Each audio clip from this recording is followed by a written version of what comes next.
And we have hard stops for multiple participants at 9:30. So we have Wendy, Warren, Alice, myself. I'm assuming Pam will join us very soon.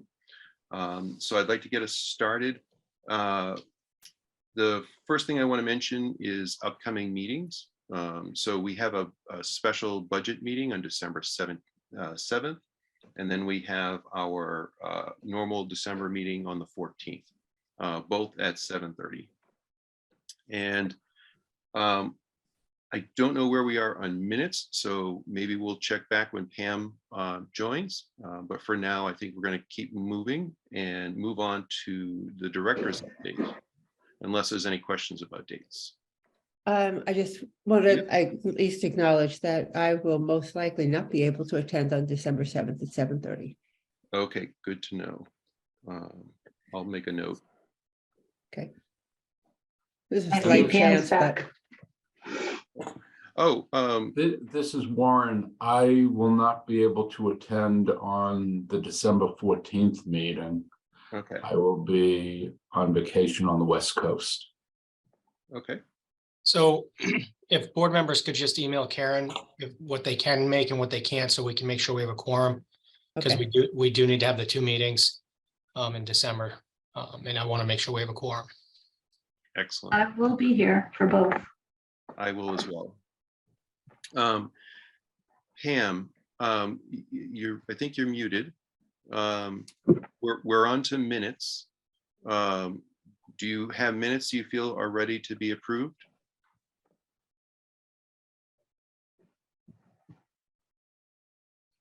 Nope, there you go. Oh yeah, no, here I am. By the way, I will be around for those meetings. I withheld sending out the next version of the minutes because I hadn't heard from Brian or Alice. I got great comments from both Warren and Wendy. Thank you. I have a comment myself about the minutes, working with Karen to try to shorten them a bit. They were longer this time, but the main comment is for those of you who are commenting on format, don't bother because I've been in touch with Karen. Karen is doing the formatting after I send it to her with our changes. So don't worry about that stuff. Okay. That say, font, bullets, that sort of thing. I think I've got that right. If Karen's here and wants to disagree, that's fine. But I think I'd like to spare you that. Okay.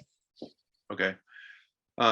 So it sounds like we don't have any ready to approve. So No, that's not true. I think the August 17th minutes were distributed twice and they should be ready to be approved. Oh, right. Yeah. I wasn't there for that. Thank you, Wendy. Yeah. Yeah, thanks. Yeah. Thanks. Okay. All right. I've been overwhelmed with the travel I've done, so I have not reviewed those minutes, but I am willing to go forward if the other members are ready. I'm ready. Okay. Could I have a motion on the August 17th minutes? I move that we approve the minutes from August 17th. Great. I Yes. second. Excellent. Pam? Yep. Warren? Well, actually, I abstained. I wasn't there, so I'm not going to. Warren Approve. and Wendy, Approve. Alice, Yes. and I will agree as well. Great. So the August One, 17th. I'm sorry. Yeah. One last comment on the September 14th for Allison and Brian. The comments were excellent from Warren and Wendy. I wonder if I should send you those so you don't, the new version, so you don't have to plow Yes, through. you should. Yes. That sounds good to very me. helpful. Okay, Yeah. I'll do that. So don't touch those till I send you the latest version. Okay. Okay, perfect. Thank you. All right. Thank you. So we're going to move on to the director's update. Dave, would you like to take it? Ooh, I think you're muted. Yep, Dave. yep. There you go. So Concord Middle School, a lot going on with that. We're working with planning and land management on the permitting side. We had a meeting that was very helpful. Had SMMA, who's the architect and designer for the school, SDA, myself, and then planning and land management folks. So going through the details of it, working on setbacks, figuring out the best approach. So a lot to be done there, but that process is underway. We also are going to the Public Works Commission later today to discuss the project as it pertains to drainage and runoff from the arrays and things like that. So a lot happening there, but still moving along. So we're pretty excited about that. I mentioned in the report that we did participate in the MCAN questionnaire. I know not all MLPs did, but it was a pretty big lift. It's about 40 pages of questions. Laura and I got through that and I submitted it on time. So pretty big deal. Some new stuff pertaining to Eversource. We've had 3 meetings in the last 2 weeks, which we don't generally do. But Laura and I met with Eversource's lead transmission analyst to start talking about the settlement only generator option that we mentioned a few meetings back. He presented it, and that's to be able to push up to 5 megawatts back to the transmission system. They had a bunch of questions, so we're able to provide them with some background and kind of go through it. Now they're going to be talking to our legal team and get back to us on the next step. So we're moving along with that. Interesting piece is they submitted a letter to us and to surrounding communities of MLPs that might be interested in providing some service to them in the bordering communities. So basically what that means is they're looking for us to provide power and to bill them to feed some portions of Acton. And they're doing that because they do have issues at their substation that they need to upgrade. It's going to take about 3 years for them to get through that project. So I asked them to submit some detailed loading information on what they're looking for, and we'll kind of dig into it. It is an interesting opportunity for us where we could bring some revenue from outside for a couple of years that wouldn't normally be there. And so that's what we're going to look at, and there'll be more to come on that. Certainly the board will have to be involved, as if we are going to do something like that, you're going to have to establish a rate for them for a bulk purchase. But it wouldn't be anything that I'd be looking to do long term, because we don't want to lose capacity within the town, because we're trying to electrify, and we have plenty of capacity to do that right now, but I wouldn't want to give that away. But for a short term, it might be a revenue source that would be of interest. So, and then the other piece, Joe and I met with the director of system operations and the manager of bulk power to discuss a load control center agreement.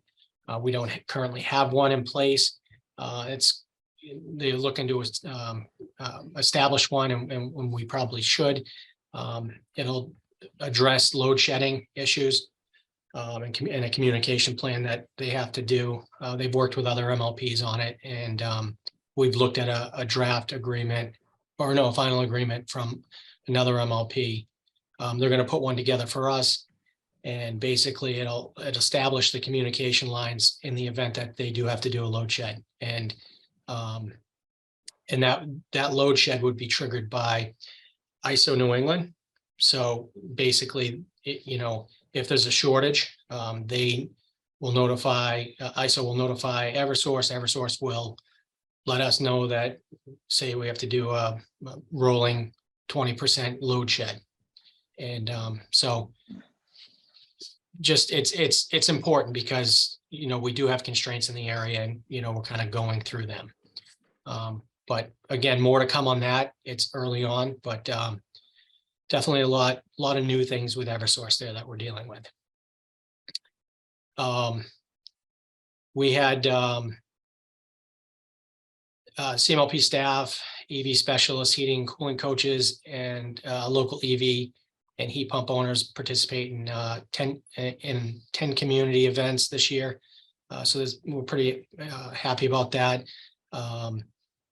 we're going to continue to do those things, but, continually working on that stuff. And we also launched the fall 2022 Drive and Save campaign via e-newsletter and social media. We are encouraging people to try out the Drive and Save Wizard and learn how much they can reduce fuel costs and carbon emissions by driving electric. So again, excited about that, but that's about it. Great. I saw Alice had some questions early on, and then we'll go to. It's just a quick question. When you talked about, I didn't catch who it was that was asking CMLTP for power for a couple of years while they're doing some major work. Yeah, so it's Eversource. Eversource. Neighbor and community. The Okay. area they're looking for us to feed, and I don't know the full extent of it, but that's information they're going to get us. But it would be in Acton on Great Road, and how far, I don't know, but they did say, roughly around 2 megawatts of load. So Okay. Okay, well, perfect. yeah, and we haven't done any analysis on how much we would charge them, that sort of thing. But you may Okay. recall back in the summer, they had 10 2-megawatt generators in Acton. That's because they had a substation issue, and they're trying to address that. Okay, thank All you. Wendy? So David, it was just, maybe I missed this, but I saw in your report that obviously the price of the transformers, this is for the school project, were increasing significantly, but also there's a significant lead time on getting equipment. So does that that obviously has some ramifications for the project, right? So who and how have we communicated that potential risk? So we have workarounds internally with existing stuff. We have transformers in stock. But, in terms of ordering one for that project, brand new, the lead times are significant. From an overall standpoint, not just a middle school project, it's a concern for us because, we do have stock of transformers, but we don't have, infinite stock. So as projects happen or failures happen, we dip into that inventory. And so as we look through this and, we're analyzing, what we have, what our needs are. And we do this annually anyway, but we're doing a little bit more heightened now because with the lead times being so long and the cost being so high, a transformer 4 times the cost now is the reality. And, we have to kind of plan for that. So we will be able to do the middle school project one way or another. We'll just, it might not be the brand new transformer. It might be one that's in stock, or we might have to change out a transformer that's oversized. So we have some options. Okay. And then I sort of lost track of where's our evaluation for funding and whether we need a warrant article for the solar install. So we're working through that. We need to discuss that with the board. Yeah. Okay. And, we should discuss that in December is my thinking, but Okay. Yeah, so I'll go back to Alice in a second. So Dave, one of my questions was, I want to get organized on that public meeting because we're at a good stage where we know a lot about what the array will look like, and we want to share the details with the public and get their input before we get to the next 90%, construction documents, and make sure that we're all on top of that. That's on my to-do list for December, is getting that organized. It may happen in January, but it's going to take a lot of people attending. Yeah, and I did speak to SDA about that this month, and they'll be available when we decide to go forward. So. Okay. Alice, and then Another just really quick question. Given that there's so much discussion about the cost of the middle school and possibly the need to change the design to meet the budget requirements from the FinCom and the select board, does that impact the design that you're working on in the solar system if we were to change the scope and size of the middle school? If the scope and size of the middle school changes, the only impact that would have on us would be the size of the array that we install. So, in terms of being net zero, right? So if the school is designed smaller, let's say, Right. we may size down the solar array, or we may not. We may say, hey, we're going to go with maximum, but that's the only impact it would have. They're really two separate projects. Okay, Yeah. just making sure that we are cognizant that the school Yeah. design may change given the costs associated with the size of it now. Yeah, and I just want to reiterate that they are two separate projects that are Yep. happening on the same property. So there's coordination, but something that happens to one doesn't necessarily impact the other. I wanted to ask a question. So it's great to hear all these updates with Eversource. It's great the communication and planning is going on as well as the SOG and that load area. So the EVs, shoot, I forgot my other question. Yeah, do you want to talk about any new vehicles in the fleet, Dave? Yeah, we purchased a Ford Mustang Mach-E, all electric. It replaced my vehicle. Had it for about a month, a little over a month. It's working very well. So far so good. I want to come see it. Yeah. Anytime, just let me know. And there's And been we are looking at some of our other vehicles to replace. Some of the emergency vehicles, we won't be able to go all electric, but we're going to go plug-in electric hybrid because they need to be able to go for 24 to 36 hours straight. But on the day-to-day use, they could just use the electric, but in an emergency situation. So we're evaluating that, and I expect to have some stuff budgeted in the 23 budget for further replacements. So we're excited, moving in the right direction. The last thing that I have is I'll be sending, hopefully later today. We're in the middle of the Eaton kickoff meeting for the smart meters that started yesterday. We have that the rest of the day after we get done with this today. But the draft outline for Article 38 is done, and I will be sending that to the board. And we'll discuss that in a future meeting. Great. excellent.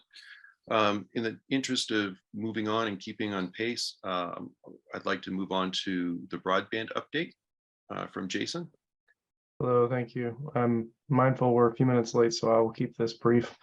I did include in this month's broadband update report that's in the board's packet and also posted on the town's website as of this morning, that we've updated all the metrics as usual. We also made a quarterly adjustment to the premises served and parcels served, which did increase a little bit.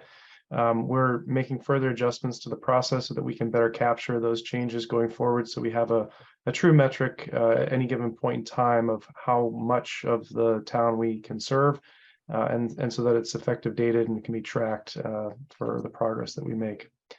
We have a new broadband manager, Dale Hartling, and I'd like to bring him to a future meeting that's maybe not so packed and introduce him to the board and the public, but he's been doing a great job so far. He's been interacting a lot with the staff, looking at workflow analysis, process analysis, trying to see how we can become more efficient, making plans for the winter. And I'm just really excited to have him a part of the team.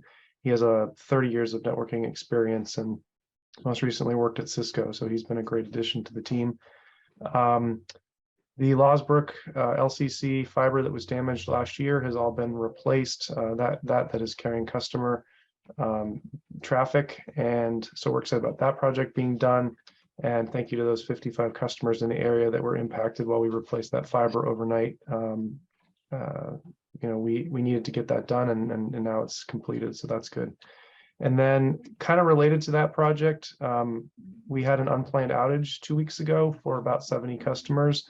They were scattered throughout town. The fiber that we replaced at the very end of the Losbrook project had a feeder fiber on it, and that feeder fiber took down a port when they cut it, and that was totally normal and expected. But the devices that handle our traffic did not accommodate that change as it should have, and it caused a problem. And so we worked with our vendor to get that remedied, and it took a long time because they wanted to make sure that any remediation steps we took did not create a wider impact on the network. So I really want to praise the crews that were working 24/7 to get that fixed and do troubleshooting in buckets at poles outside in the cold in the substation, trying to get that done. We had people write us directly during that outage, which was different, and it really helped with communication because we could keep those customers up to date. And we issued 3 news and notice postings, 10 tweets, and direct emails to those customers and others on our distribution groups. So I feel like in general, our communication improved greatly over previous issues, but we can always do better. On the website, there is an after action report that goes into the detailed technical issues that we face and what was done and how we worked through it, and also some goals that we have for improvement. And then there's also a summary that's kind of non-technical that just explains, at a very basic level what happened and what we're doing to address that. And I've got the rates thing coming up later, and that's really the last thing I wanted to say. So Great. Yeah, the post-incident report was great. A lot of detail, a lot of explanation. Warren, do you have a question? Yeah, for those 70 customers who experienced an outage, how long were they down? they were down about a day, and it went from I got to remember the times now. It's in the report, but it was about a day. We are looking at, as we do after any incident that we know how many customers were impacted and the duration, we're looking at ways to make them whole so that they get some sort of credit. And we're just trying to calculate the impact, because some people had different remediation times, and we want to just make sure that whatever we propose is fair. So we'll work with Carrie and Dave and Dale and try to identify exactly who was impacted and for how long. But we feel like at least we've been able to make contact with those people. And I can tell you the feedback we got from them was way different than we got a year ago. We got so many people thanking us, just trying to keep us in the loop. Make even a customer who called in initially to our help desk, who was a little bit upset about the outage, ended up communicating directly with me. He was offering suggestions and tips, and telling us to take a deep breath, and understood the situation. So I just feel like we're hitting our target for communication on some of these stressful times, which is very difficult to do because you're trying to focus on solving the issue, but you also understand that the more people know, the more they're willing to be patient and wait for a resolution. Excellent. Is there any other questions from the board on the broadband update? I'd love to expand, but I do need to keep moving. So why don't we move ahead to the change in, we need to, we're going to go to E&E, sorry. So Dave, would you like to introduce? Sure. So as you see on the agenda, we have some new power supply options. We've asked Ken Stambler from Energy New England to kind of go through them, just so you guys can see what options are out there. And then, he'll give a quick presentation on that, and then you guys can ask questions.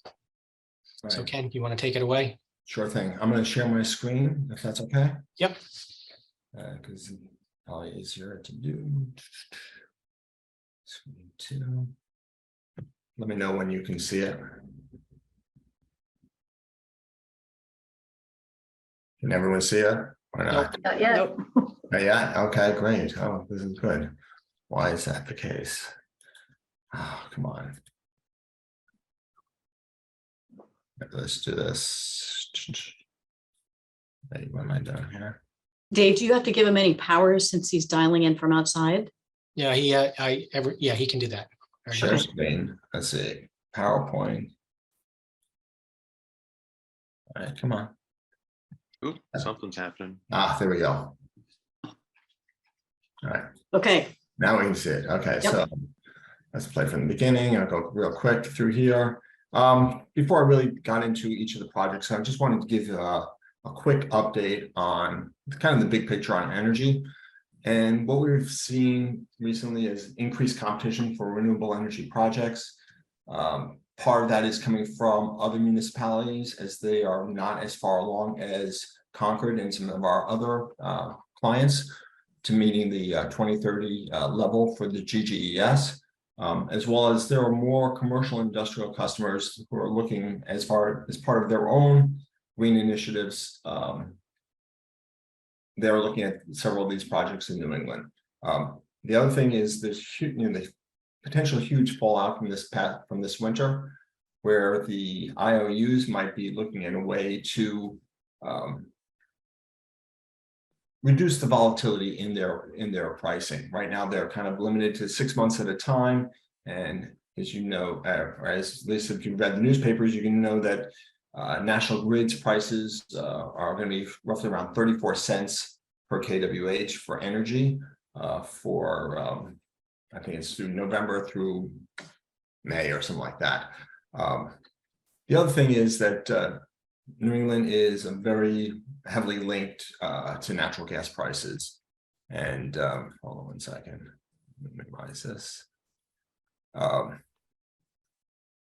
Natural gas has really has become a global commodity, with the US really leading the way with its increased LNG export capabilities.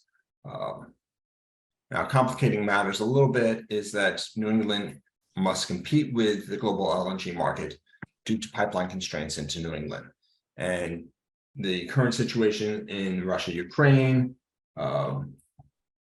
has really led to an increase in natural gas prices, at least for this upcoming winter, that has driven energy prices to levels that we have not seen before.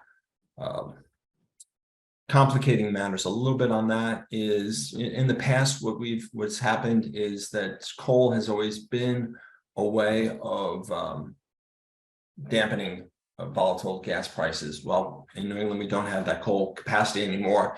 And secondly, coal really has taken it on the chin from energy policies in the US, as well as long periods of low natural gas prices has led to a lot of coal mines being shut down, and the rail system that brings it to market kind of repurposing their systems and not being able to now react to the current need for more coal in some regions. So that was the quick background. I'm going to really discuss 6 projects from 4 suppliers. Now, this is not an all or nothing thing, but I believe each of these projects come with their own advantages, and which I will discuss on subsequent slides. This is just a map of kind of showing you where each of the projects are and the type of projects that we're looking at. And we've got 3 wind farms, 2 hydro facilities, and 1 nuclear facility. All right, first one is, I'm going in alphabetical order rather than anything else. We have the Concord onshore wind. They've got 2 projects, one in Western Mass, one in central New Hampshire. It is a competitively priced project, and it comes with Mass Class 1 RECs. Downside, it's only a 10-year term, as the wind farms are coming off the PPA, and its useful life of the turbines basically expire roughly in 2034. Now, come early 30s, Concord might decide that they want to repower them and extend the lives of these turbines because they are in good locations. But right now, as of this point, the useful life is 2034. The only downside from the wind really is that it's an intermittent resource, and you can see from that chart, it's kind of like the daily swings that you might see from a wind farm over the various months. And the red bars represent basically 1 standard deviation around the mean. But you can see in each month, there are possibilities that you could have a day or 2 where there is 0 generation. And you just have to figure out how to manage that risk around that. Second project is Brookfield Hydros. These are in 2 different locations. One's in Maine, located close to the main major transmission system, so there's not a lot of congestion bringing that power into southern New England. The second one is in Five Brook, which is out in Western Mass, very highly correlated to the Mass hub pricing. Comes with Main Class 2 RECs, which does qualify for the GGES. It is a 20-year term, which is great. Kind of the downside, it's a little bit more expensive, but it does come with a cap of around, I think it's right around 9 cents. So it kind of balances things out in the long term. So and one of the good things is that, the Five Brook one, as you can see from this chart, delivers quite a bit of energy during the December, January, and February time period. Unfortunately, it's a very small facility, only about 10 megawatts, producing about 31,000 megawatt hours a year. Third one is the NextEra Nuclear, backed by Seabrook. They've offered up to about 50 megawatts of energy. It's pretty much an extension of the current contract that Concord has with NextEra Seabrook, in which Concord has about 4 megawatts of energy. One of the nice things is this comes with up to 6 megawatts of capacity, in which NextEra has assumed the risk of the pay-for-performance penalties associated with that capacity.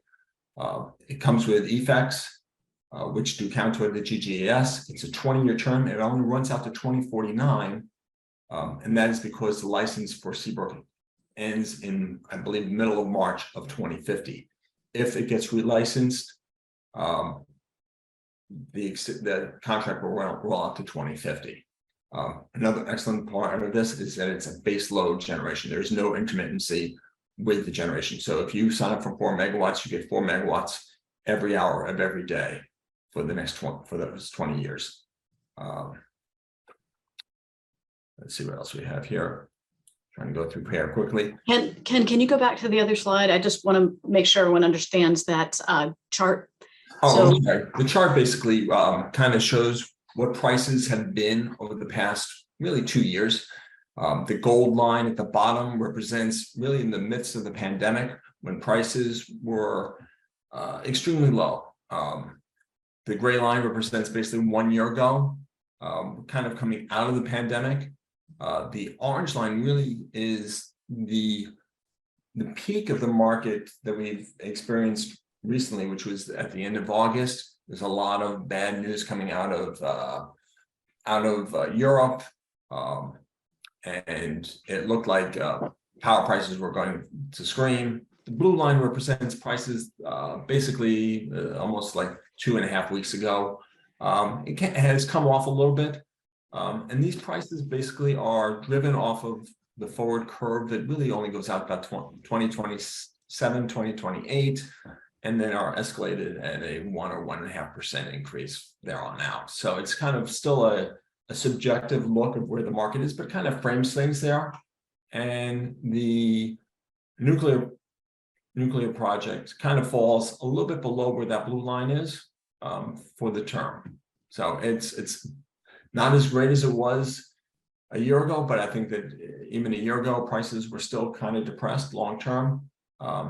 So it is a competitively priced project based on today's market. Does that help, Laura? Yeah, that's great. Thanks, Ken. No problem. The next one is Patriot Onshore. This is Patriot is a developer that we have used in the past for Spruce and Saddleback. This is another project in Maine, Moscow, Maine. It's also located right near a major transmission line. There's a huge dam that is right in that location. So there is good correlation to the Mass Hub as well. It's 58 megawatts. It is a new project. That's the key thing here with this one. Comes with Mass Class 1 RECs. It's a 25-year term. They're looking at end of 24, beginning of 25 for when this project will come in to become commercial. One of the things that we worked on with them is lowering the escalation. They had originally been looking at somewhere around an escalation of around 2.5% per year. And it just was not, it did not make this project look that attractive. So what we're able to do was lower that percentage down to about 1.5%. Has a cap on it. The creative part of it is they are still exposed to this CPIU, and so should inflation rate increase above 3%, the buyer would share in about 1/3 of that increase above 3%. So if inflation rates were at 9%, we would be at 3.5% increase on the price on year over year, but this cap would still remain at around the $100 level. And what this chart really represents is kind of just the cost of going green. So you can see based on today, the cost of going green, which is the spread between these two lines, is roughly around $13. A year ago, based on where they have pricing today, it's $38. And then when at the bottom of the market, which is basically 2 years ago, it was closer to $47 per megawatt hour.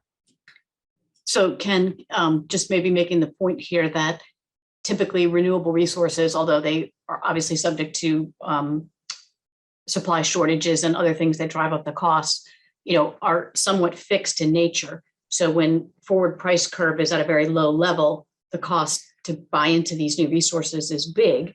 But when the forward curve comes up, right, the cost to build those renewables is still sort of at the same level. And that's why you see this compression between, $47 2 years ago, and it's now only 13. It's because you're still paying the same amount. It's just that it's not as much more than the forward curve as it was 2 years ago. Correct. I mean, what you see with new development is more of a return on investment rather than a market-based driven analysis. So that's the reason why as Laura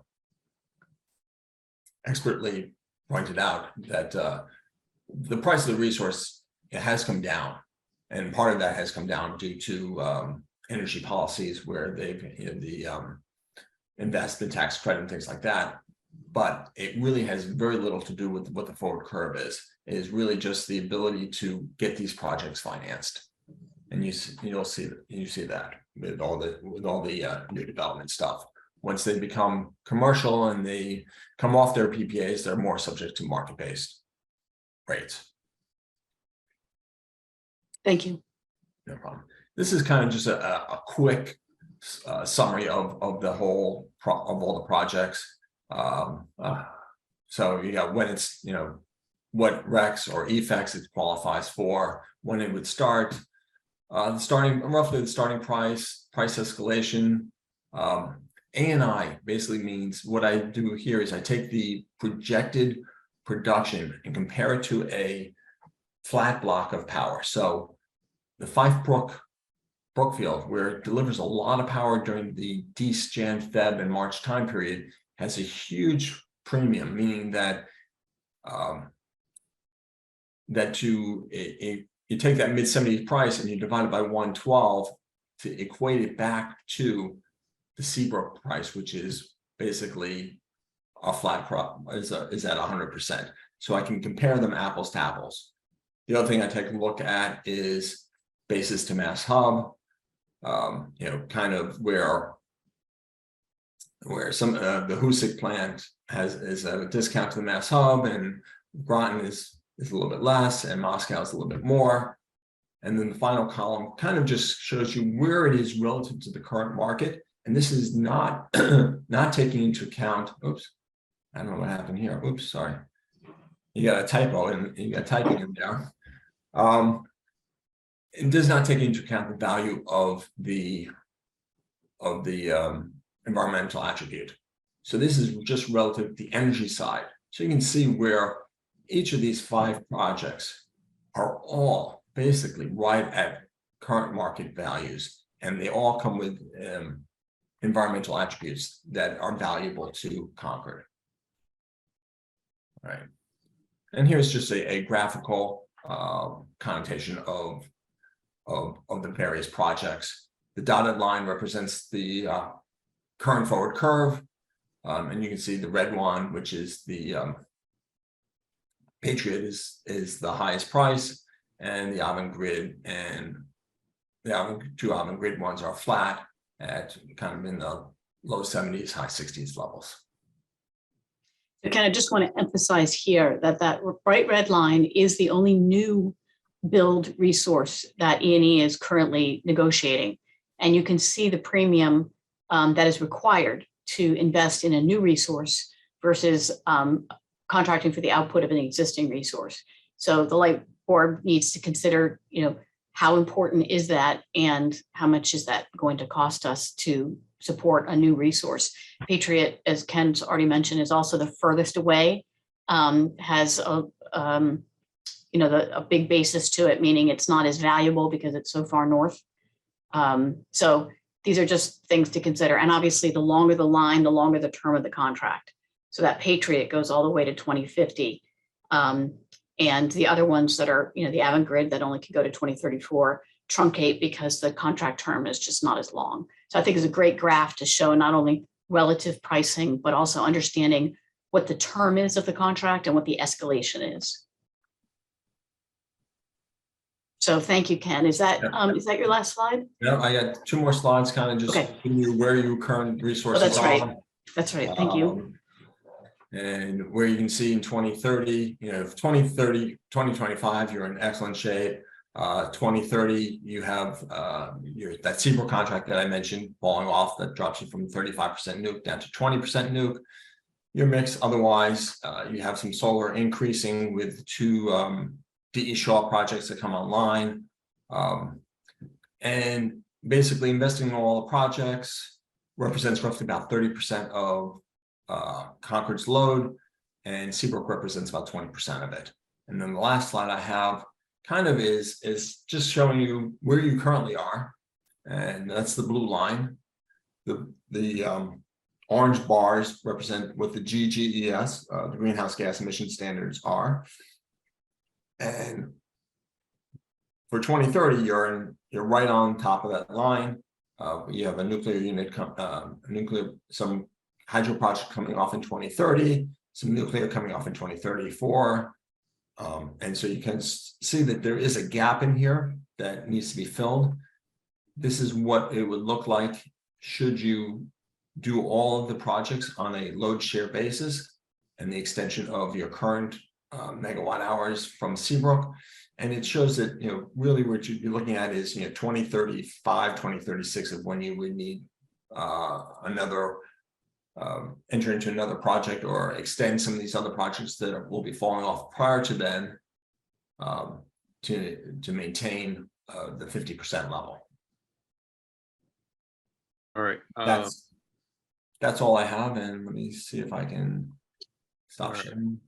And Ken, can you just kind of talk about the ponding on one of the projects? It's something that's new for Yeah, Concord. the ponding on some of these projects, the hydro ones, the Brunswick one has a very small pondage, which means that they can shift some megawatts from the lower price hours to the higher price hours. The Fife Brook has a little bit more pondage than on a percentage basis than Brunswick. So they're able to shift a little bit more power. So it makes it more valuable of an asset for the munis, because you're not getting the power during the, unlike a run river when you get power whenever the river is running, which is basically all the time. Yeah, and my question would be, can Concord Light request times? So for example, if we have solar saturation midday, but they're ponding to do the midday market, that may not be valuable to us. So is this something where we can request more evening use of that ponding? No, really, they're not going to, the ponding, the reason why they use the ponding is kind of to take advantage of the ancillary markets as well. Okay. So they're trying to get some value from these assets from that standpoint. Okay. So let me see if I can pull up something real quick that I've been working on. I'd love to, but I got to keep us on. Okay. So Warren, do you have a question? Oh, I think you might be muted. Sorry, I had a question about the Patriot project in Maine. One is whether they showed any price flexibility after the passage of the Inflation Reduction Act and extension of tax credits. And on the other hand, is there any chance that that project will be delayed either because of supply chain issues or because of rising prices for the turbines, causing them to get cold feet and delay the thing? To answer your first question, yes, they did come down on price after the passage of the energy bill. That is always a risk as far as getting the turbines and supply chain issues. Their time frame is looking more, the end of 24. So yes, there is that risk involved. I don't know if there's any way around that risk in the short term, unless if they already have the turbines on site, which they don't. Brian, before you move on, this is very brief. I just want to point out that E&E has brought us a portfolio made up of a number of different fuels. And in addition to price and escalation and other factors the board needs to consider, those fuels are very important. As far as reliability, nuclear is number one. You will almost surely get the power, followed by hydro, and then followed by wind. As Ken's pointed out, the wind can be very variable, which makes it problematic. You can't count on it being there, and you might be subject to having to buy or sell megawatts in the spot market because of its variability. So I just want to make sure everyone understands the distinctness of the different types of resources and how those impacts the MLP. Yeah, I just wanted to share my thoughts. Many of these contracts are starting around 2030. Some of them are 2025. We're 70% or so contracted through 2029. So I think we don't necessarily have to jump at these. I think the hydro contract is very interesting with the ponding and other attributes. The market generally, I feel the prices are rising because prices of natural gas have risen. So these projects may ask a bit more today than they would have, last year. I like the concept of supporting a new construction, but there is quite a price, premium for that. And just finally, I don't think we're going to be able to make decisions here, or I think this is just informative, and we're going to have to do more discussions on these because there's a lot of details here. But it's great to hear from E&E on so many opportunities for clean energy, and we'll continue to review them. David and Pamela, I'm sorry, we're going to keep moving forward on the meeting, and we'll do public comments at the end. Laura, yeah, I just want to mention there is a deadline associated with these. Ken, can you share with us when you're looking for commitments on these particular renewable opportunities? What we're really looking at is commitment by December 1st on these opportunities. So it's now or never, because we don't have a meeting between. Well, no, I didn't mean that. Yeah. No offense.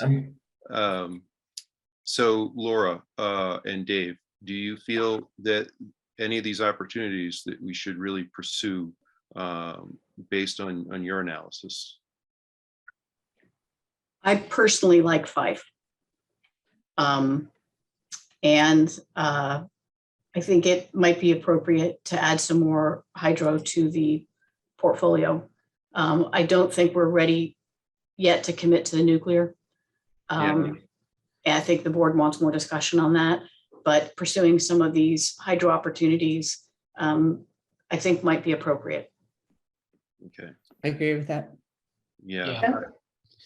And one of the things I just added is, we talked a little bit about, price ranges.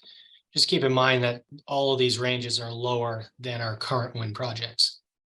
So, just something to keep in mind. I do think that we have to be constantly looking for these things, because as contracts roll up and end, we're going to have to fill them in with something, and trying to find the right solution for Concord is important. So I wouldn't just shelf any of these. I'd take a hard look at some of them, not all of them, but some of them. I do like the pondage. It's something we don't currently have. So that's kind of my take on it. Wendy, Alice, Pam, Warren, any other thoughts you want to share? So I guess, Brian, I'm just caught a little off guard. So we're trying to provide direction. And I support Laura's opinion on the hydro, and that's the Brookfield, right? Yes.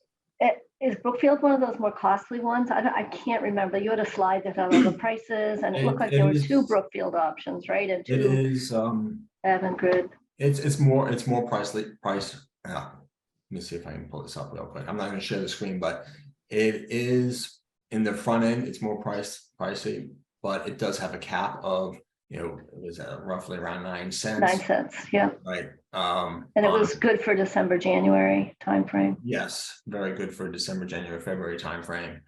For the Fife Brook, you got to remember, is a very small project. There's only 31,000 Okay. megawatt hours from that. So if you're looking at your share of that project, I mean, you're really only talking, 1,000 megawatt hours for the year. So it's not a huge project. And that's one of the things you got to keep in mind. Even, each of these, besides the Seabrook one, right? So you're really talking 9% of your portfolio that you're looking at locking into medium to long term. It's not a lot of your percentage, and that's based on today's annual load. I mean, if you have load growth, that percentage is even smaller and smaller as you get out towards 2030, as there's electrification and more people using heat pumps as natural gas becomes less and less available, and people start to look at other ways to heat their houses and cool their houses. So I mean, that's my argument for looking at all of them. I think all of them have their advantages and disadvantages. I mean, and then I guess one other question, the Avangrid, which was only useful until 2034, and I know it's intermittent. Laura, what's your opinion about how that fits in the portfolio? Does it complement what we have? I know we have a big drop off, but is that one that you'd recommend pursuing? So I think that the two wind projects are interesting. They're, existing builds, but it's continuing their useful economic life and making sure that wind makes it to market. We, as Ken pointed out in his graph, we don't need, from a mandate perspective, more power between 25 and 30. We're really good until 30. It's after 30 that things start to fall off, primarily because we lose a big chunk of a nuclear contract.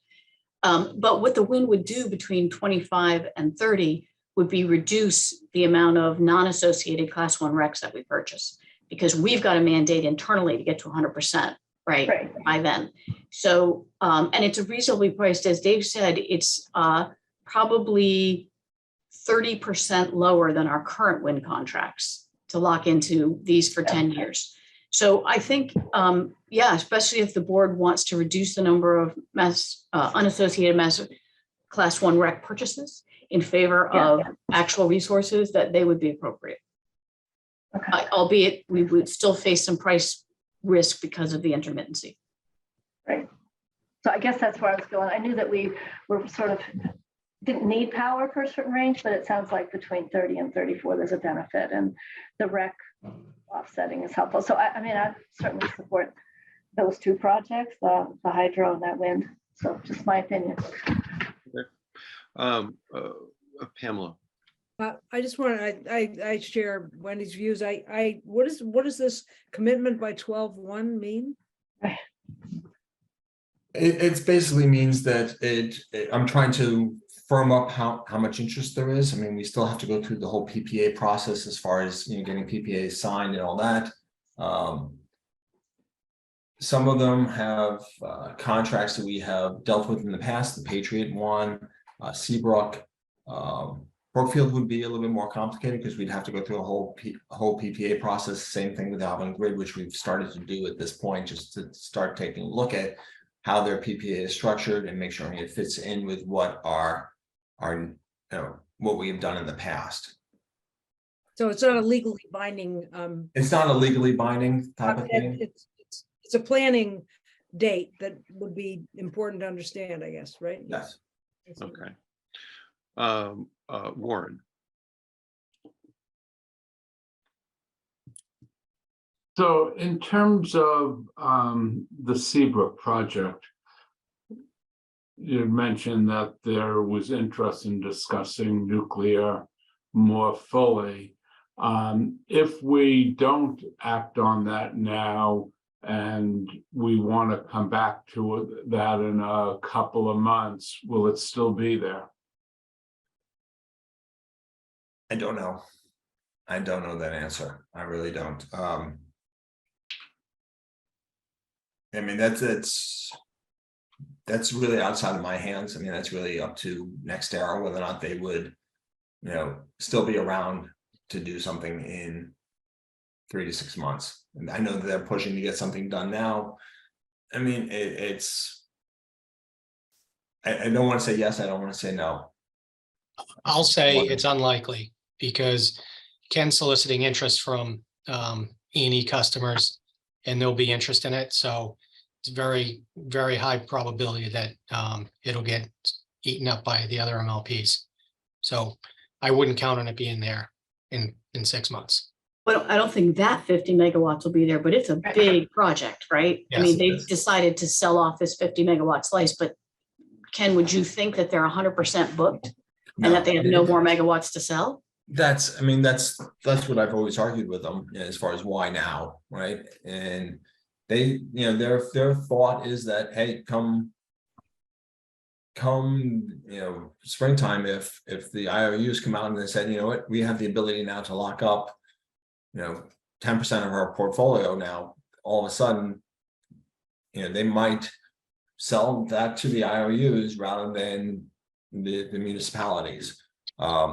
They are looking at, and they've got interest from other parties as well. So I don't want to say yes. I don't want to say no. I don't have control over what Seabrook does. I just have what's in front of me at this point. Okay, we are about 12 minutes behind and I see 3 board members with questions. I want to ask Laura and Dave if they feel they have a good sense of the board opinion on these. And then we'll go back to questions. Well, can we hear from Alice and Pam first? Yeah, sure. Sure, yeah. Alice? Thank you. So that is exactly my point of why I have my hand up. I'm wondering, I hear a 12/1 desirable date by which a decision has to be made. We're not meeting again before December 1. I think we need to give direction to CMLP and to Laura about the interest of the board. So I'm going to say that I am not very interested in adding more nuclear at this point because we have promised our community that we would come back out to them and have a conversation about our portfolio mix to include nuclear. So I feel like we have an obligation before we decide to buy more, because we had some pushback on the amount that we currently have, which I think is about 30%.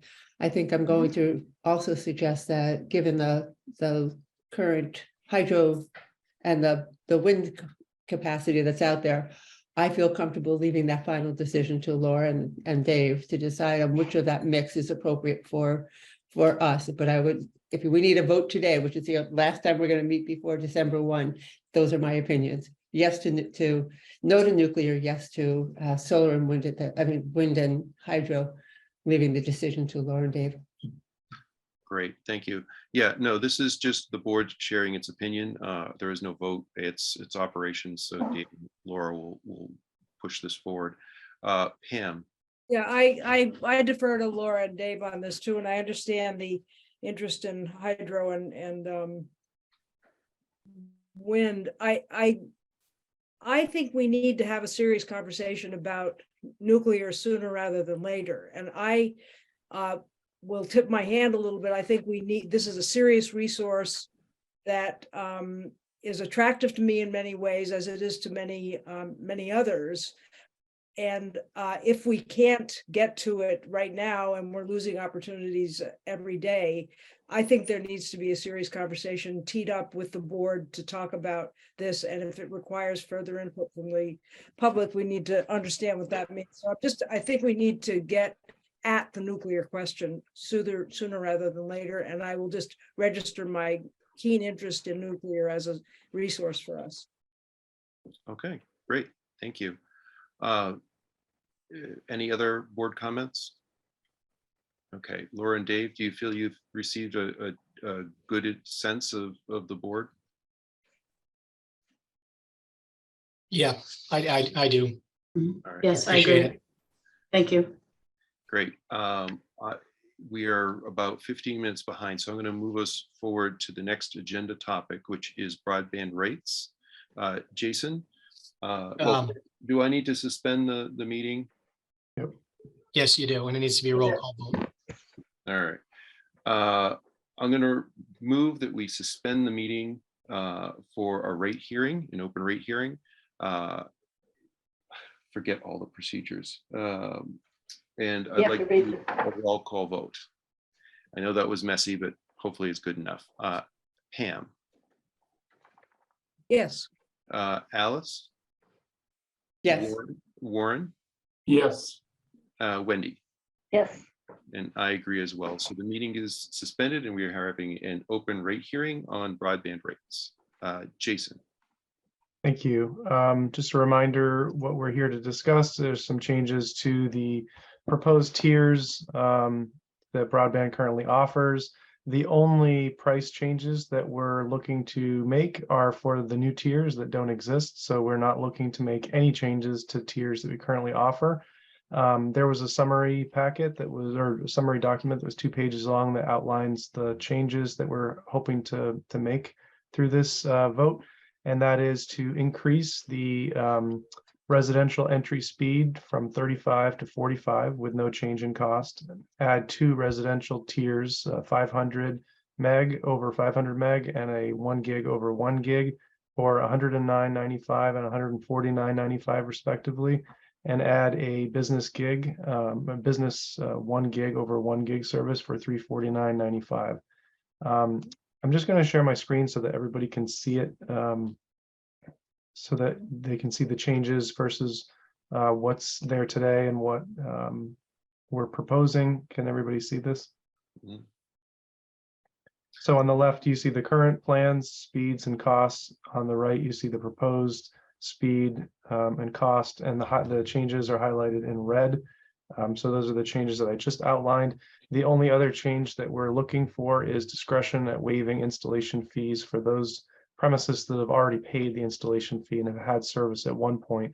We feel like those costs have already been paid. We feel like it would allow us to be competitive to market to those customers that no longer have our service but once did, and it would be a much lower cost for an installation for us to do, and it would be waived for all customers except those that might have altered the service that we had put in that might require us to essentially do a new installation even though they had that before. That is the gist of it. I think we've talked about the process a lot before. The survey that went out, the feedback that we got, the proposal of the board last month, the suggestions from the board this month. The only other thing I'll mention is that last month we had talked about a low income rate that we were looking to offer. We've done some research on that and took the board's feedback, and we're not proposing creating a custom tier for low income customers, but we are looking to put in place a subsidy that would pass through to the customers on any tier that they choose. And we're looking at making sure that we are eligible as an entity for people to get that subsidy from the government. And we'll do whatever we can to make that process as simple as we can for those users and communicate who is eligible and how they can go about getting that discount on their service. And that's kind of the gist of what is proposed. No changes in cost, but I did mention last month that our costs are going up just like everybody else's. We're trying to do what we can to stay competitive and to keep rates reasonable for our customers. Great. Any questions for the rate hearing from the board? I'd like to ask if there's any citizens that would like to ask questions only about the broadband rate change. Please raise your hand if you have a question. Okay, I don't see any hands going up. So I'd like to close the rate hearing if people are amenable. I do a roll call vote. Pam? Need a motion. Wait, and a roll I'm call. sorry. I make a motion that we close the public hearing and return to regular session. Second. Great, thank you both. I'm terrible with process, I apologize. Pam, would you like to close the meeting? Yes. Alice, Yes, Wendy, Yes, Warren, Yes, and I agree as well. Okay, so now I'd like to know if there's a motion to adopt these broadband rates. I I move make that a we- motion that we adopt. Sorry, Warren, go ahead, your turn. Go ahead. All right, I'm gonna let Warren do it. okay, I move we adopt the new rates as proposed. Effective January 1, 2023. Yes, effective January 1, 2023. I second. Excellent. All right, roll call vote. Pam, Yes. Alice, yes, Wendy, Yes, Warren, Yes, and I agree as well. I think these rates will be helpful for customers. I'm very excited about the low income assistance on this rate schedule coming soon. So it's not part of that vote, but it's Right, it'll be coming. excellent. All right, thank you. That actually went nice and quick, and we're back on schedule. So I'd like to go to the next agenda topic, which is the customer complaint about the R1 and electrification. Dave, do you want Laura to lead this? Do you want me to lead this? Why don't you lead it, because it went directly to you, and then we can support. Sure. So I had emailed the board the letter that was sent to me, and the essence of the complaint was that this person is doing a lot of our electrification efforts. They've added a heat pump, they've added an EV, they've increased their consumption of clean electricity through our incentives. But within the R1 rate is the tiered structure where people pay a higher price per kilowatt over a certain threshold. And so I would like to talk about this and talk about removing these tiers such that this conservation structure in our rate is removed in favor of our electrification efforts. And I know that at the Laura is working on rates for the upcoming year. So this is a good time to talk about this topic. So I'd like to ask the board's opinion on this change. Is there anyone who has an opinion? Alice? I strongly favor this. I think we've received more than one concern from a citizen whose rates have gone up astronomically because of the tiered structure. And I think this is what we have to do. And in setting our next rates, we need to look at what is the cost of providing that service, providing electricity, and then make that more equitable across all, sectors, and not have it based on use within a house in separate tiers. I'd like to see one uniform rate. I'm going to let Laura propose the rate structure, but I think removing the incentive that we thought would play a part in conservation to allow for electrification of our houses and businesses. Yeah. Warren, your thoughts? yeah, this is maybe overly complicated, but I wonder if there's a way to preserve the conservation incentive while also encouraging electrification.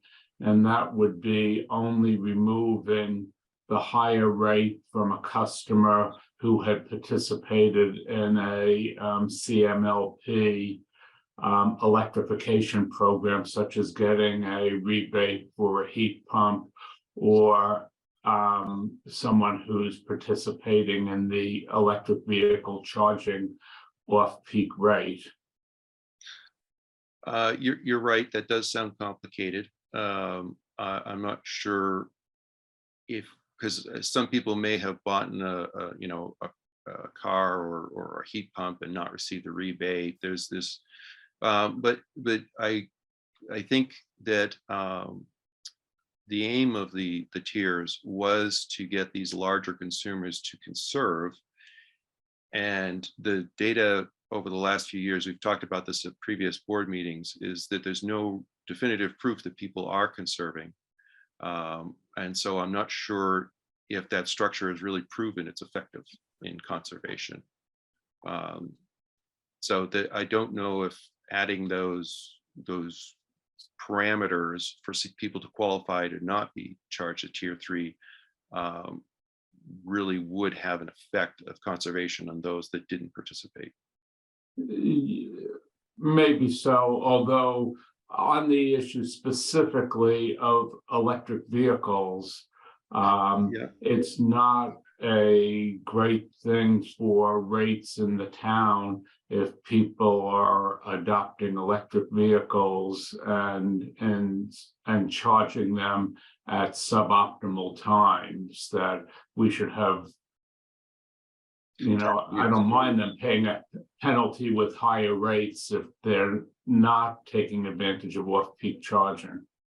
Yeah, so this is so that's where we're kind of stuck. The next two topics are related to, we don't have time of use meters ready yet. Right. So we really, this is just fixing the old rate structure with another workaround to make it a little easier while we still wait for a better technology to implement a rate that really can do a lot more with a lot less rates. Yeah. Because the special rates really make things complicated. Yeah, fair enough. So Wendy, your thoughts?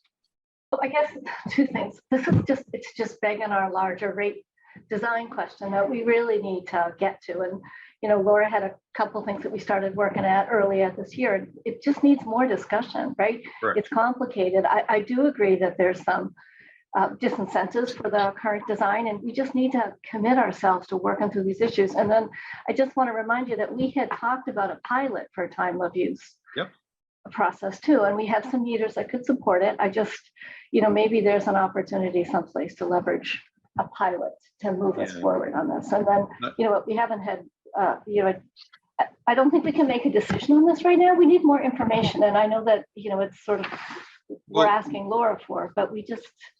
I don't want us to rush these rate decisions either, but certainly recognize that we need to do something about this.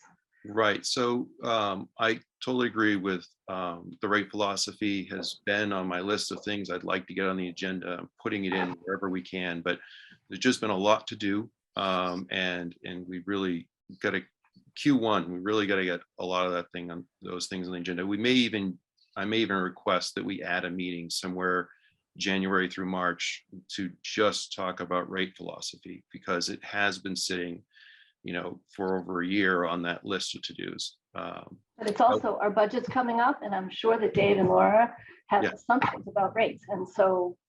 Well, that's why that's why the discussion today is solely focused on the tier structure and flattening that to just a price per kilowatt like it used to be prior to 2009. And it's doable, it's easy. It's another patch on an imperfect rate structure. And you're right, we do have to work on the end goal. But are we asking directionally that we want to go there, or are you trying to say, get a decision from the board to do that? I just think that we need more information, more analysis before we're approving that kind of a change. It would be a rate hearing and all that stuff too. Yeah. Oh, we've got to approve the new rates coming up at the end of the year, and this would be guidance for Laura in designing those. I don't feel that needs a vote, but if others do, we can make it a vote. I don't want to vote. I'm not ready to vote without more information, but right. Directionally, we certainly need to explore it. I just, Laura's gone through this 100 times, so there'll be a lot of questions and implications and who's impacted and who's not, et cetera. So right, like I do know that currently everyone receives a discount on the first few kilowatts compared to the average. So that will increase everyone's bill, but the people who notice it are those that don't hit the upper tiers. And I said Laura's name more times than Beetlejuice. So she's raised her hand. I'd like to ask her to give her thoughts. So my personal opinion about the wisdom of trying to flatten the tiers at this point in time is that it is not a good use of our resources. We are in the throes of implementing 8,000 new meters Just yesterday afternoon, we received our first projected timeline for the delivery of those meters. And right now, we're to begin receiving residential time of use meters in April 2023. Okay. When we go to time of use, all this tier stuff just magically disappears. Right. So in my view, trying to use the precious few, hours and days we have left this year to get through the budget, to get through the new rates, it doesn't make sense to put all that effort into making a change that's going to go away so quickly. So that's my personal opinion. I'm not saying that the question itself doesn't merit a robust philosophical debate and that it might be the right thing to do. I'm just looking at, what we have to get done and what we should be spending our time on. And I don't think this one rises to the top just because it's going to go away on its own. Thank you. Not that long a time. I didn't expect that comment, but I appreciate it. Alice, your thoughts? So I just want to remind everyone, this has been on the agenda and discussed by this board for more than a year. We've made no progress whatsoever, except acknowledging that the rate structure provides a disincentive for those who are trying to actively reduce their carbon use at home. So I'd like to understand what are the factors that this board needs to be able to decide where to go with it, because I think it's unfair to allow for the folks who have complained to us that their rates are astronomical and they think they've done everything right. I get it. And we've now let this go for months and months and over a year with people, concerned about what's happened to their rates. And I feel an obligation that we need to do our homework, have the information, and to be able to make that decision. I'm comfortable saying I'd be ready to make that decision. I'm also hearing that for them, I understand the impact on Laura and others at the Life Plan to be able to put together a rate structure and rate package at a time when everything's changing. But I think we have deferred this discussion for so long that if we decide that a flat rate structure is the way to go, I think we can implement it pretty quickly and start addressing the problem that's been a backlog for this board for over a year. So I frustrate that we can't move forward. And I really want us to be able to take some action instead of keep deferring it for more data, more information, more studies. We haven't even defined what those are. And that puts a burden on Laura and Dave to create that data for us to review in making what seems like a logical structural change to rates that keeps us incentivizing the direction we want to go for a lower carbon future. Yeah, and I can remember at least 2 times that this topic has come up and been analyzed and discussed by the board, and it ended up in a quagmire. So I understand Wendy's desire to continue analysis. Laura, I don't want to put that burden back onto you at this moment, but I do want to move forward. I agree with Alice. I think I'd like to do that, but if the board is not on board with that, I understand, and I will defer to the time of use and wait for that to come along. But I want to ask Pam to share her thoughts, and then I'll go to Wendy. Thank you. I also share Wendy's views that it's very complicated. I'm very attracted to, not attracted, I listen carefully to Laura's points. If we're inevitably going to be heading in a direction that will help us, if that's not too far away, I think we need to be careful not to do something too quickly. I'm also intrigued by, Warren's making a good point about the complexity and the subtlety of some of these changes. So I guess what I would suggest is that if it were possible to cabin this off into a small pilot fix for if Laura could fashion something like that, where if the users who are complaining, who have a legitimate concern about their attempts to go green and their frustration that the tiered structure just is making that impossible, is there a way to have a short fix that would then enable us to think more deeply about the long-term issues and that would I think that we have an obligation to treat all ratepayers fairly. And I think segmenting out people who complain and giving them special preference, it violates that. So I don't. No, I'm not talking about segregating and giving people preference who happen to complain. I'm just asking whether there's a way to create a fairness piece that's not going to be permanent, that enables discussion along the lines that Wendy was talking about and lets us think a little bit more about what Warren's suggesting. I also think that we haven't thought it through that much. So- And so. Yeah, I have a firm position on we're going to make a decision today to either leave it as existing, or we're going to defer until the future, because any kind of request for analysis puts a burden on Laura, and she just expressed how she's got a lot on her plate that are larger priorities.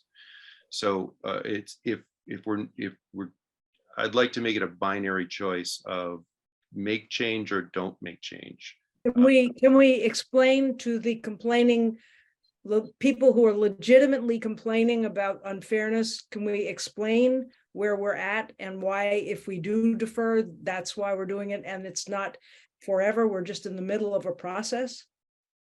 I don't know. We can. If I was that customer, it wouldn't satisfy me to say that, we just don't have time to work on your problem. That's essentially what they'll be hearing. So it sounds like I'm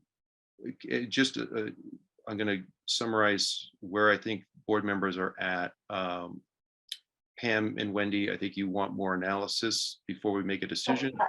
No, you know what, Brian, I just want us to pursue our rate strategy, which is time of use. I want us to go back a little bit to what we talked about 6 months ago. We need to work through these issues and implement our plan. And the time of use is it's going to have different rates at different times. That's my point. I just don't want us to stop and do another whole analysis, but we just need to pursue our rating strategy that we've already committed to working on.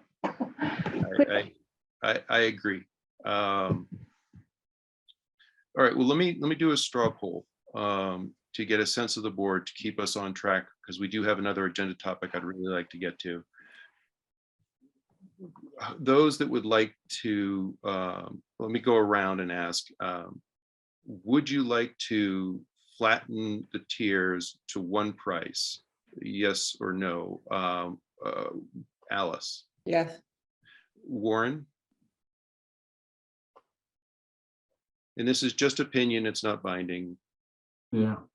Yes, but I'd like to do it in conjunction with having a full discussion about rates that you were suggesting holding early in the new year. Okay. Wendy? I'm sort of consistent with Warren, right? It's yes, but with the right strategy and analysis. And Pam? I'm with Warren and Wendy. We need real strategic thinking.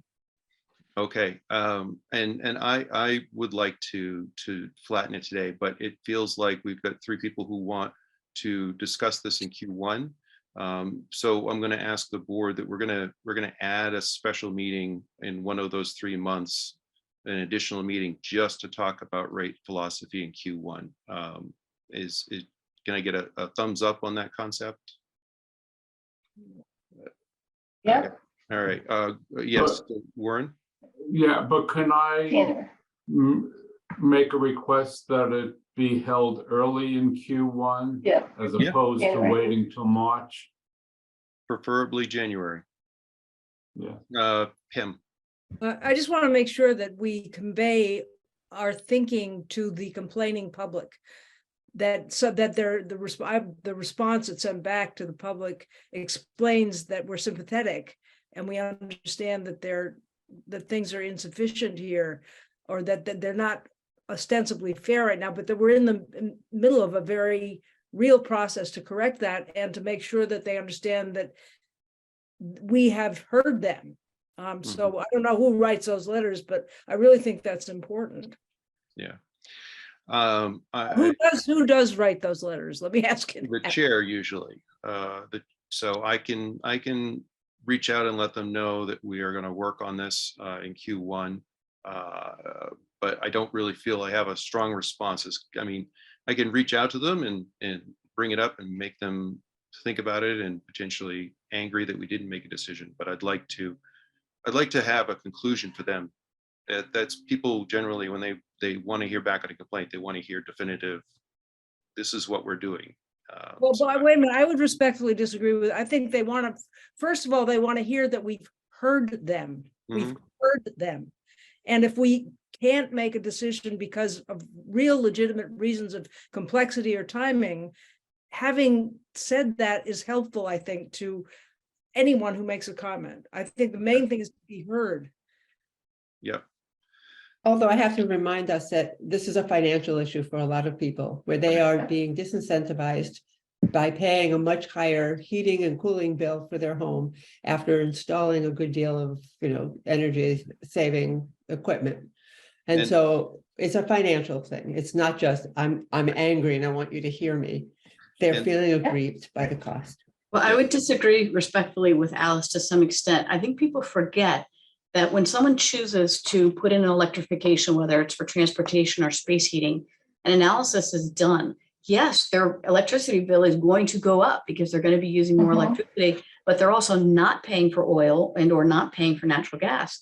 And when that analysis is done, Jan's team looks at their specific account to see if the anticipated beneficial electrification use is going to put them into a higher tier. And if it will, that's the cost they use when they do the financial analysis. So people aren't doing this, and suddenly getting a surprise that their electricity bill is much higher than they thought it was going to be.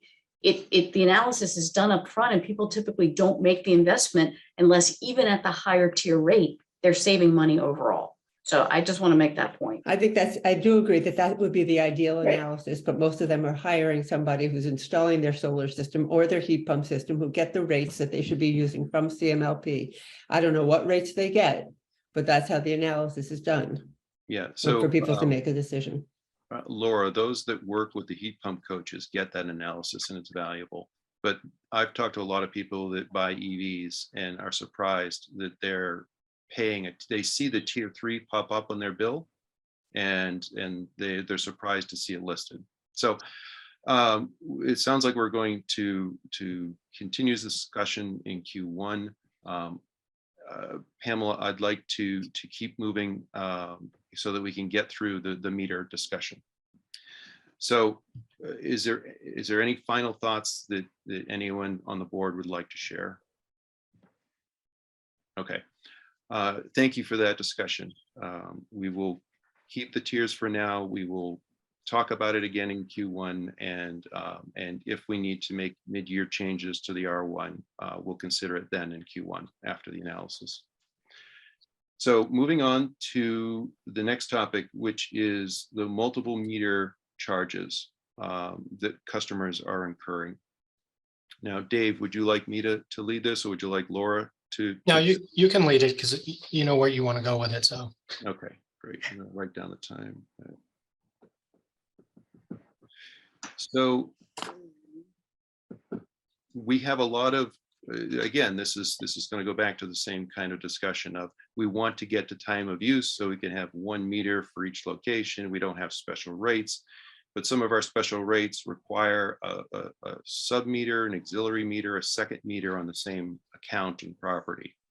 And recently there's been a development where in suggested from the multifamily housing EV pilot that was done, that meters were installed on a garage where people, their homes are separated from their garage, and the garage is set up for EV charging, and in each bay has a meter, and then the home has a meter. So there's 2 meters for one family. And they have been, under the current policy, incurring 2 meter charges, which means that meter fee that is our fixed collection method that we've been increasing to collect for more distribution costs has been charged twice. So they've gone from the $16.80 as a resident to $33 something a month.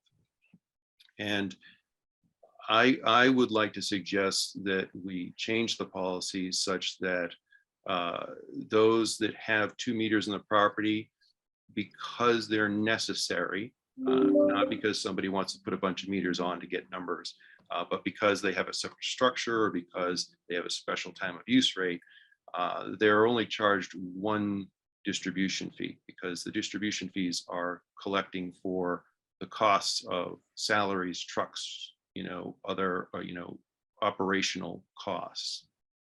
So I wanted to get an opinion from the board on how we should proceed to ensure that we treat all customers the same throughout the rate structure when it comes to meter charges. So did people understand the complaint that was received? Because people are being charged 2 meter fees and they feel that's unfair. And then I just want to understand that it's the distribution cost that is what they're being doubled only. Yes, it's the when we talk about raising the fixed fees to collect for fixed expenses in a fixed manner, they're getting that charge twice because they have a meter on the garage and then they have a meter on their house.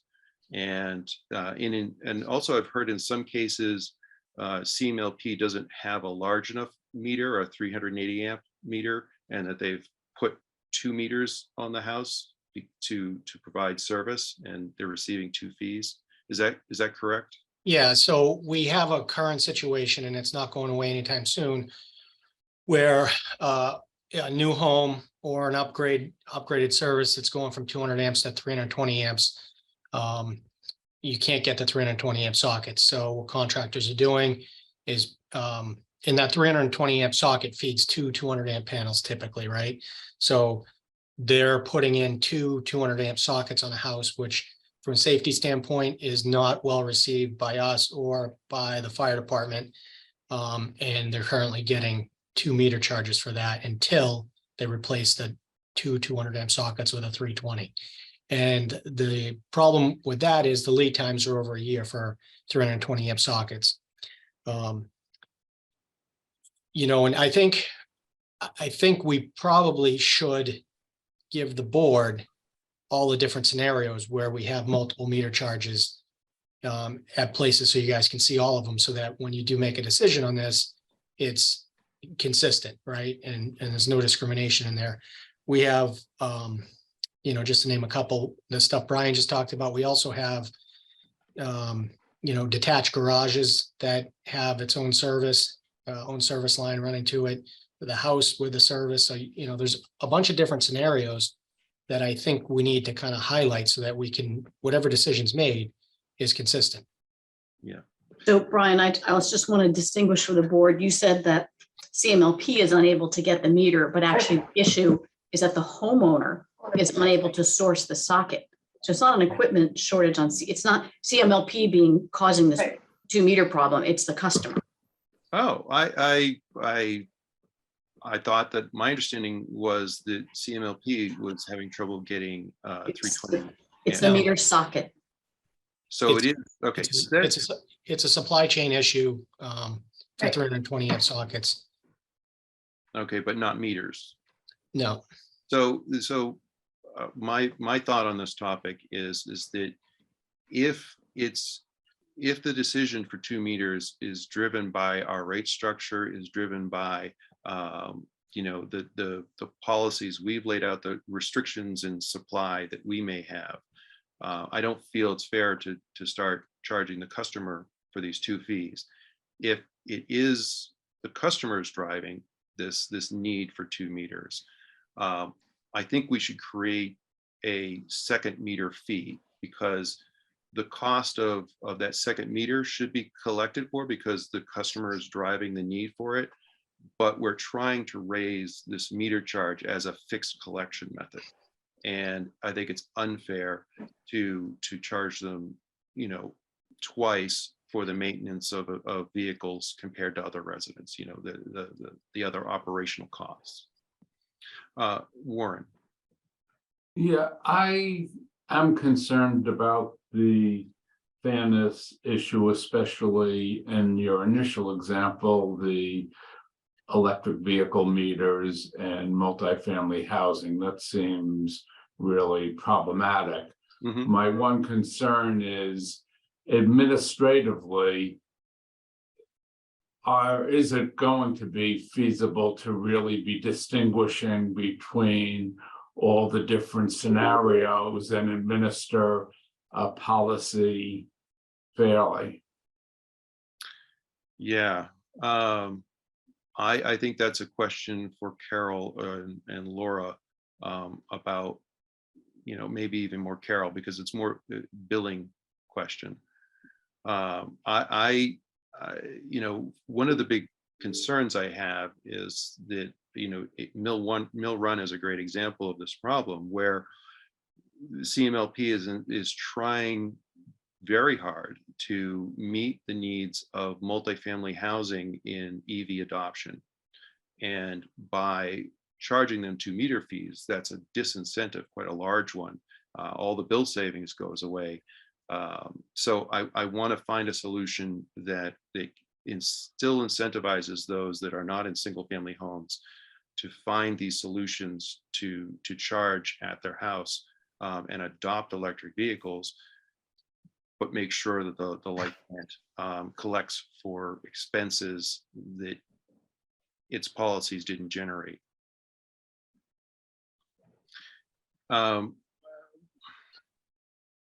Where do we want to go with this discussion from here? Dave, you're asking for more deeper analysis into this. I know Laura has just expressed, workload concerns for your staff. So I think for the board to make a decision on this, you need to have the different scenarios that we have. And that's not a big lift. We can do that for you guys so that you can take a deeper look at it. I don't think you have enough information to just, make a vote and wipe out the meter charge right now without all the information. So my suggestion would be, let us get you guys some information and then you can have a deeper conversation on it. So I know there's some residents that are being affected by this today that would want resolution. How can we address their concerns in the interim? Well, I think, like I said, you need the information before you can make a decision, and you don't have the information right now. You have a couple scenarios, but you don't have all of them. And I think for you guys to make an informed decision, you need to look at all the scenarios. So that's my take on it. Well, Wendy, your thoughts? Just a quick question. We have a budget meeting coming up, and what that fixed meter fee is going to be one of our topics, I'm assuming. So let's keep that in mind. If there's information we can get in advance, it's helpful. And I guess it's an administrative question, doesn't be answered today, but are we conceptually talking about having a fixed fee that's at the household level and not the meter level? I don't even know if that's possible, right? That's an interesting concept. Right now we're using the one fixed charge on the bill, which is the meter fee, to do distribution collection in a fixed manner. Maybe separating that such that we have 2 fixed charges, one a meter fee like it was 5 years ago or so, before we had like that $6 charge for the meter. And then we have a fixed distribution charge. That is definitely something we should consider when we do this analysis. Any other thoughts, Wendy, before we move on? No, let's go ahead. Warren. Yeah, I could see we need to have more information before making a decision, but I'd still like an answer to the question of, are we going to be in a position of making an all or nothing decision, or will it be possible to distinguish between some customers who have multiple meters and other customers who have multiple meters, so that we're saying in certain situations they get charged an extra fee, in other situations they aren't? I think that's a Carol question, and I don't see her on because it's No, about administering billing. Dave, do you feel you can answer? Oh, I'm sorry, Carol, there you are. Oh my God, I didn't see you. Sorry. It's okay. That's all right.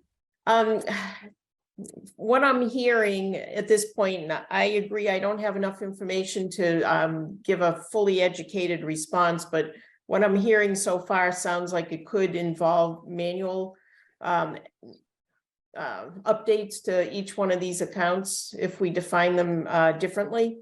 But I would kind of, I guess, want to hold off a little bit until I had just a bit more information and understand the intention of the light board before I commit to an answer. Okay. So Carol and Laura, who should I work with?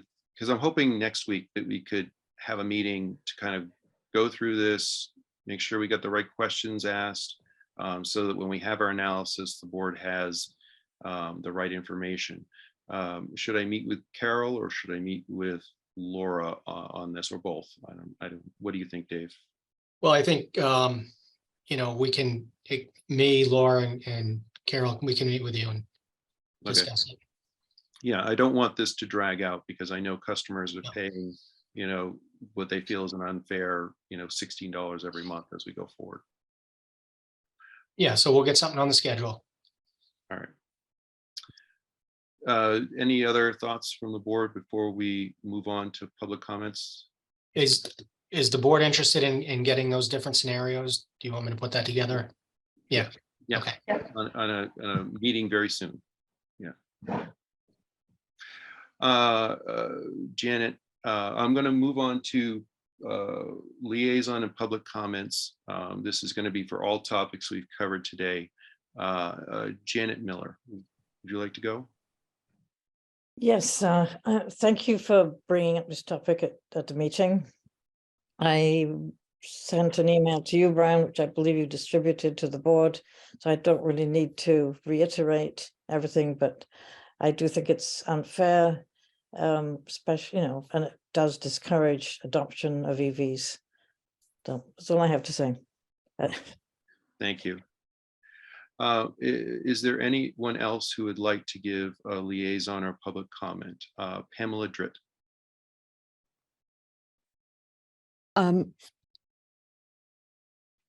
13 Concord Green, Unit 4. I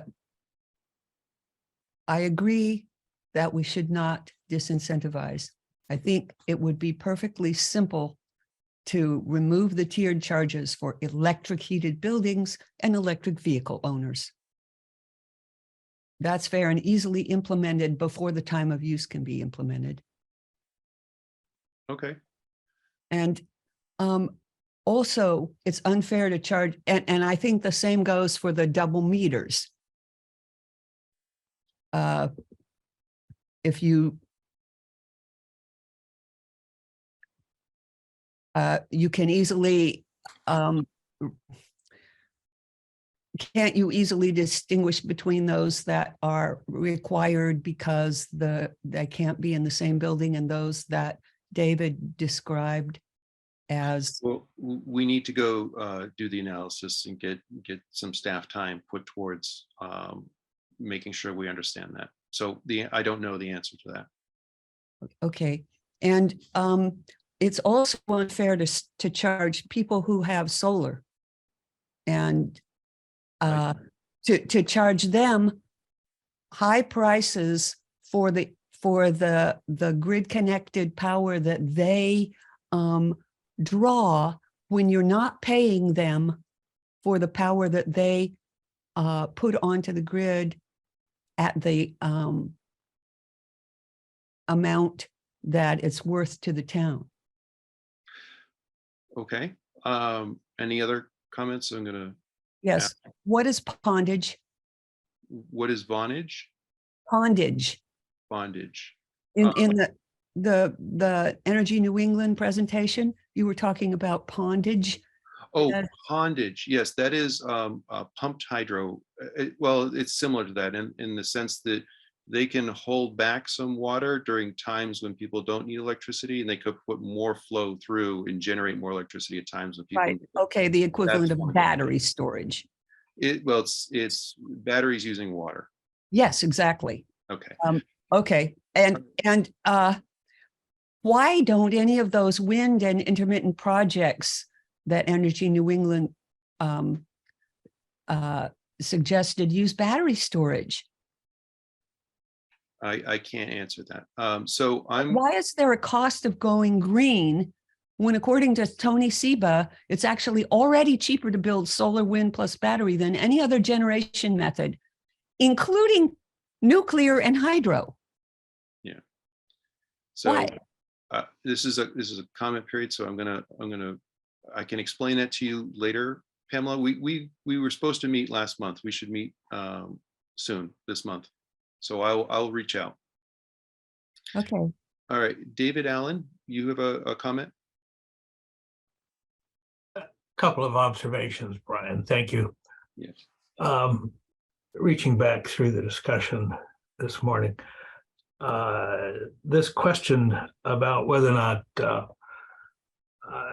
higher rates on more usage has been a topic I can report, having been here since the hell is it now, 2004. This has been a discussion for well over a decade, and I'm happy to say that the eminent economist who is no longer on the board agreed rather strongly that, as I have put it numerous times before, for those homes and those homeowners who have very large homes and use a great deal, they never see the bill. The accountant sees the bill.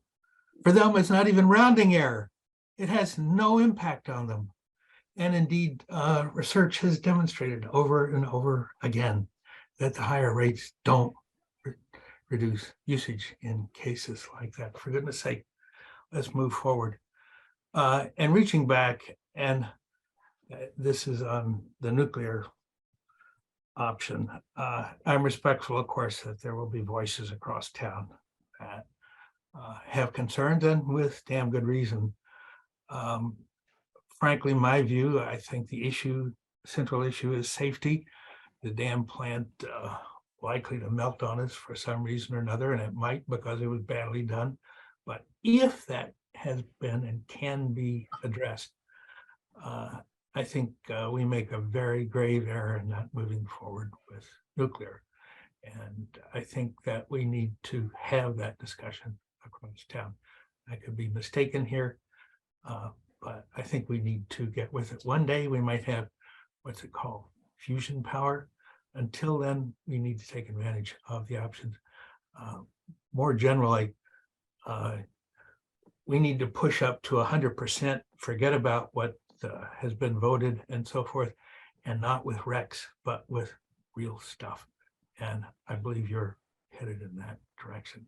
Thanks so much. Right on. Thank you.